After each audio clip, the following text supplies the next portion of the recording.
E aí, tudo bem? Como é que você tá? No vídeo de hoje eu vou responder uma dúvida que muita gente tem me perguntado. E é uma dúvida que tem gerado muita negativa, inclusive. Tem muita gente aparecendo no escritório com negativa em relação a isso. E eu vou até ler a pergunta aqui, que é a renda de filho casado, ou enteado, enfim, filho casado que mora na mesma casa, entra para o cálculo do BPC? Então a dúvida é essa. Eu sou idoso, tenho meus mais 65 anos, e meu filho mora comigo. Só que meu filho é casado, vive em união estável com a esposa dele, na mesma casa, na minha casa. Será que essa pessoa entra para a renda, ela compõe ali a renda? Será que meu BPC Loas vai ser negado por causa disso? Então, hoje eu vou responder essa dúvida aqui. Então, sem mais delongas, antes de mais nada, na verdade, eu queria te pedir para que você se inscreva no canal e para que você ative o sininho. A gente sempre está postando conteúdo novo aqui sobre BPC Loas, sobre revisão de aposentadoria, então conteúdo muito importante aí. E se ele for útil para você, clica no gostei, comenta aqui embaixo se você tiver mais dúvidas. Eu faço o máximo possível para responder todas as dúvidas. Se eu não consigo responder as dúvidas, mas eu leio todas e eu crio conteúdos com base nessas dúvidas que vocês têm. Então por isso é muito importante você comentar ali com sua dúvida aqui na descrição, tá bom?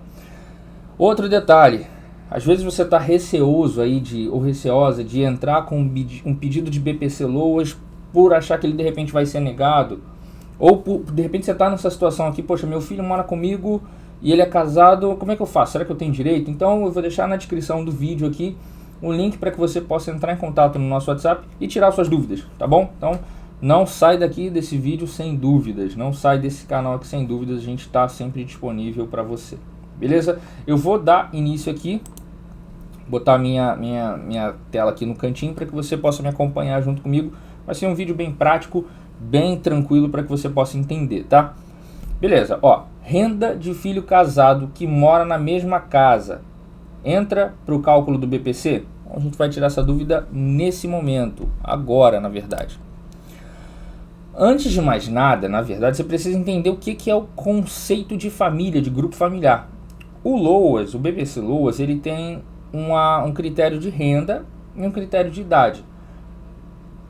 Para definir o critério de renda, e também tem a deficiência, né? Mas tanto a idade quanto a deficiência tem um segundo critério, que é o critério da renda. E para definir o critério de renda, a gente precisa definir o que é família. Para definir o que é família, a gente vai para a lei.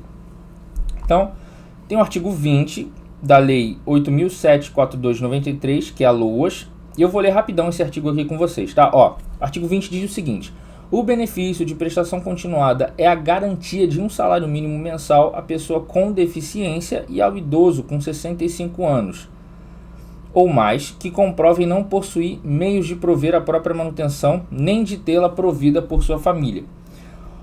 Agora a gente vai entrar para o conceito de família mesmo, que está lá no parágrafo 1º do artigo. O que diz o parágrafo 1º desse artigo? Ó, para os efeitos do disposto no caput, a família é composta pelo requerente, no caso é a pessoa que está pedindo, o cônjuge, o esposo dela, ou o companheiro, se viver em união estável, os pais, então os pais entram para a família, e na ausência de um deles, a madrasta ou o padrasto. Isso acontece muito em casos de deficiência, né? Os irmãos solteiros, os filhos e enteados solteiros e os menores tutelados, desde que vivam sob o mesmo teto. Muita gente acaba lendo isso aqui e pega logo essa parte aqui, pega somente essa parte aqui, ó, desde que vivam sob o mesmo teto. Então já considera todo mundo ali da família, todo mundo que vive junto na mesma casa entra para a conta do BPC Loas. E aí acaba desistindo de pedir um benefício. Mas não, tem essas questões aqui. E ainda tem uma outra situação, para que eu possa responder essa dúvida até com mais clareza para você. A gente vai partir para o artigo 8 da portaria número 3 de 2018 do INSS. Ó, isso aqui está muito mais claro, tá? Parágrafo 1º. Não integram o grupo familiar. Então não são considerados para a família, para o cálculo ali da renda da família, para efeitos do cálculo da renda mensal per capita. Ó, o internado ou acolhido em instituições de longa permanência como abrigo ou hospital ou instituição congênere. O filho ou... Ó, isso aqui é importante. O filho ou enteado que tenha constituído união estável, ainda que resida sob o mesmo teto. Então aqui já está respondida a tua dúvida. Então se você tem um filho, ou se você tem um enteado que tem união estável, ou se ele é casado e mora aí na mesma casa que você, isso acontece muito, mora na mesma casa, no mesmo terreno aí que você, essa renda dele não vai contar. Por que ela não vai contar? Porque ele faz parte de outro grupo familiar. Então, quando for fazer a inscrição no CadÚnico, você não tem que incluir essa pessoa no CadÚnico, essa família. Você vai incluir, essa pessoa vai ter uma outra inscrição, um outro CadÚnico, mesmo estando morando perto de você, na mesma casa, inclusive. Ó, o 3 aqui. O irmão, o filho ou o enteado que seja divorciado, viúvo ou separado de fato, ainda que vivam sob o mesmo teto do requerente. Ficou um pouco confuso aqui a questão dos incisos, então considera 1, 2, 3, ficou o mesmo aqui, tá vendo? Ó, pegou um pontinho aqui, esse aqui é 1. Então, ó, o irmão, filho ou enteado que seja divorciado, viúvo ou separado de fato, ainda que vivam sob o mesmo teto do requerente. Olha que legal. Se você tem um irmão, se você tem um filho ou um enteado que seja divorciado, quando eu digo divorciado, não é só o separado de fato, é divorciado no papel, tá? Ou se ele for viúvo ou separado de fato, então, se você imagina o leque que abre isso, né? Porque às vezes você está pensando que não, mas aí meu irmão, meu filho era casado, mas agora ele está vivendo aqui junto comigo. Mas se ele estiver separado da família dele, separado de fato da esposa ou divorciado, ele também não vai entrar para a conta da família, para a renda da família, entende? Então isso é muito importante para que você possa ter mais certeza e mais segurança quando você for pedir o seu benefício de LOAS, tá bom?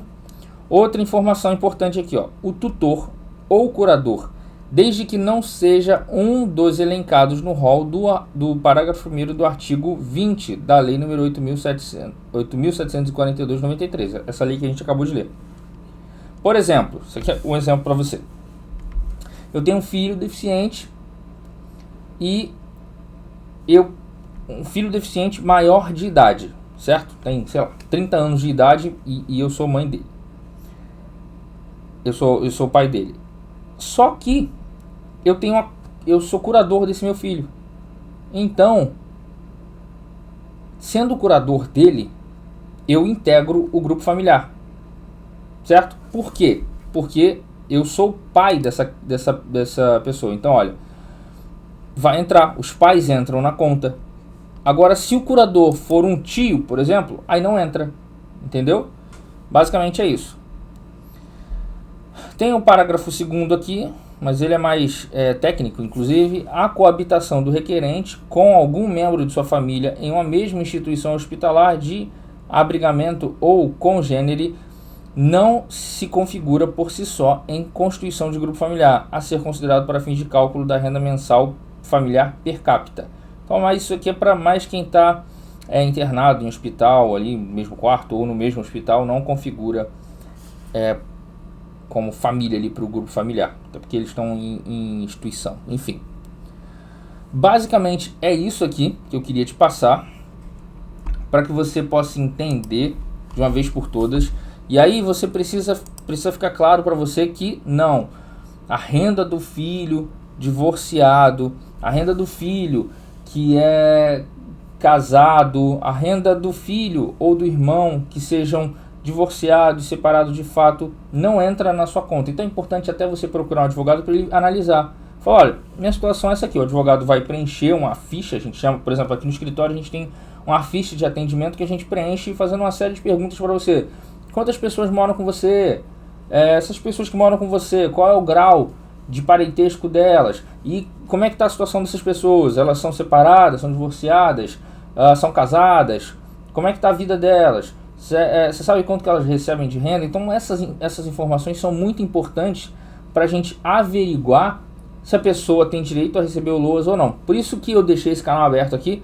Você pode clicar no link da descrição desse vídeo para que você possa saber se você tem direito ou se você não tem direito, ou se você se enquadra em algumas questões dessa aí de exclusão de renda ou de exclusão de grupo familiar, tá bom? Ó, No mais, era isso que eu queria passar para você. Espero que você tenha entendido esse vídeo, espero que você tenha gostado. Compartilha ele com o máximo de pessoas que você puder. É muito importante que essa informação chegue a mais pessoas, para que mais pessoas possam entender. De repente uma pessoa está passando por isso, está na dúvida, está angustiada. Esse vídeo pode resolver o problema dela, tá bom? No mais, um grande abraço para você e até o próximo vídeo. Tchau, tchau.